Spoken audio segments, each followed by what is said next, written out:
ನಾನೇನು ದೊಡ್ಡ ಸ್ಟಾರ್ ಅಲ್ಲ ಲೈಫಲ್ಲಿ. ನಾನು ಹೋಗ್ಬಿಟ್ಟು ಎದುರುಗಡೆ ಗೋಡೆ ಇದೆಯಲ್ಲ ಅದ್ರ ಮೇಲೆ ಸುಸ್ಸು ಮಾಡ್ತೀನಿ ನಾನು. ಏಯ್ ನೋಡೋ ಇಷ್ಟು ದೊಡ್ಡ ಫೇಮಸ್ ವ್ಯಕ್ತಿ ಅಲ್ಲಿ ಹೋಗ್ಬಿಟ್ಟು ಸುಸ್ಸು ಮಾಡ್ತಾನೆ, ಬುದ್ಧಿ ಇಲ್ಲ ಅವ್ನಿಗೆ ಅಂತ ಜನ ಬೈತಾರೆ ನನಗೆ ಅಲ್ವಾ. ನನಗೆ ಅರ್ಜೆಂಟ್ ಆಗಿರೋದು ಯಾರು ಯೋಚನೆ ಮಾಡಲ್ಲ. ಎರಡನೇದು, ಯಾರೋ ಒಬ್ಬ ಕಾಮನ್ ವ್ಯಕ್ತಿ ಯಾರಿಗೂ ಗೊತ್ತಿಲ್ಲ, ಅವನು ಹೋಗ್ಬಿಟ್ಟು ಸುಸ್ಸು ಮಾಡ್ತಾರೆ, ಏನಂತಾರೆ, ಥೂ ಇವ್ರು ಹಣೆ ಬರಾನೇ ಇಷ್ಟು ಅಂತಾರೆ. ಅವ್ರ ಬಗ್ಗೆ ಕೇರ್ ಮಾಡಲ್ಲ ಜನ. ನಾನು ಏನೇ ಮಾಡಿದ್ರು ಜನ ಅಬ್ಸರ್ವ್ ಮಾಡ್ತಾರೆ, ನಾನು ಏನೇ ಮಾಡಿದ್ರು ಜನ ಜಡ್ಜ್ ಮಾಡ್ತಾರೆ. ಇನ್ನೊಂದು ಎಕ್ಸಾಂಪಲ್ ಹೇಳ್ತೀನಿ ನೋಡಿ.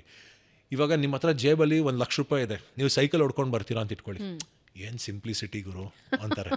ಅದೇ ನಿಮ್ಮ ಹತ್ರ ಜೇಬಲ್ಲಿ 1 ರೂಪಾಯಿ ಇಲ್ಲ, ಸೈಕಲ್ ಹೊಡ್ಕೊಂಡು ಬರ್ತೀರಾ ಅಂದ್ಕೊಳ್ಳಿ, ಏನು ಬಡತನ ಗುರು ಅದಲ್ವಾ ನಿಮಗೆ. ಸೊ ಈ ಸಕ್ಸಸ್ಸು ಫೇಲ್ಯೂರು ಅನ್ನೋದೇನಿದೆ, ಇದನ್ನು ಜನ ಯಾವತ್ತು ಅಂದರೆ ಅವ್ರ ಮನಸ್ಸಲ್ಲಿ ಇದು ಸಕ್ಸಸ್ಸು ಅಂತೇನೋ, ಅಂದರೆ ಈ ಕಾಸ್ಟ್ಲಿ ಕಾರಲ್ಲಿ ಓಡಾಡ್ಬೇಕು. ನಾನು ನಡ್ಕೊಂಡು ಹೋಗ್ತಾ ಇದ್ದೆ ಮೊನ್ನೆ, ನಿಲ್ಲಿಸ್ಬಿಟ್ಟು, ಏನು ಸರ್ ನಡ್ಕೊಂಡು ಹೋಗ್ತಾ ಇದ್ದೀರಾ, ಕಾರ್ ಎಲ್ಲಿ ಅಂದರು. ಸರ್ ಕಾರ್ ಇಲ್ಲ, ಮಾರ್ಬಿಟ್ಟೆ ಅಂತಂದೆ ನಾನು. ಮಾರಿದ್ದೆ ಆಗ ಕಾರ್ ಇಲ್ಲ ಸರ್, ಮಾರ್ಬಿಟ್ಟೆ. ಏನು ಸರ್ ಸಿನಿಮಾನಲ್ಲೂ ಕಾಣಿಸ್ತಾ ಇಲ್ಲ, ದುಡ್ಡು ಕಾಸಲ್ಲ ಓಕೆನಾ ಸರ್ ಅಂದ ಪಾಪ ಯಾರೋ ಒಬ್ಬ. ಸೊ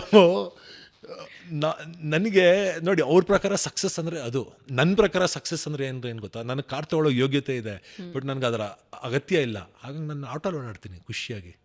ಇವತ್ತಿನ ದಿವಸ ಬೆಂಗಳೂರಲ್ಲಿ ನೀವು ಕಾರ್ ಇದ್ದರೆ ಅದೊಂಥರ ನರ್ಕ ಇದ್ದಂಗೆ. ಯಾಕೆಂದರೆ ಪಾರ್ಕಿಂಗ್ ಮಾಡೋಕ್ಕೆ ಜಾಗ ಸಿಗಲ್ಲ ನಿಮಗೆ. ಇಲ್ಲಿಂದ ಒಂದು ಕಡೆ ಹೋಗಬೇಕು ಅಂದರೆ ತುಂಬ ಟೈಮ್ ತೊಗೊಳತ್ತೆ. And it is a liability. ನಿಮ್ಮ ಮನೆ ಮುಂದೆ ಕಾರಲ್ಲಿ ಹೊರಗಡೆ ನಿಲ್ಲಿಸಿರಿ ರೋಡಲ್ಲಿ, ನಿಮ್ಗೆ ಬರೀ EMI ಕಾಣಿಸ್ತಾ ಇರುತ್ತೆ. EMI ಮಳೆಯಲ್ಲಿ ನಿಂತಿದೆ, EMI ಬಿಸಿಲಲ್ಲಿ ನಿಂತಿದೆ, ಬರೀ ಇದೇ ಕಾಣಿಸ್ತಾ ಇರುತ್ತೆ ನಿಮಗೆ. ಅದೇ ದುಡ್ಡು ನೀವು ಬ್ಯಾಂಕಲ್ಲಿ ಅಥವಾ ಒಂದು ಇನ್ವೆಸ್ಟ್ಮೆಂಟಲ್ಲಿ ಹಾಕಿರಿ, ಏನು ಸೆಕ್ಯೂರಿಟಿ ಇರುತ್ತೆ ನಿಮಗೆ, ಏನು ಕಾನ್ಫಿಡೆನ್ಸ್ ಇರುತ್ತೆ.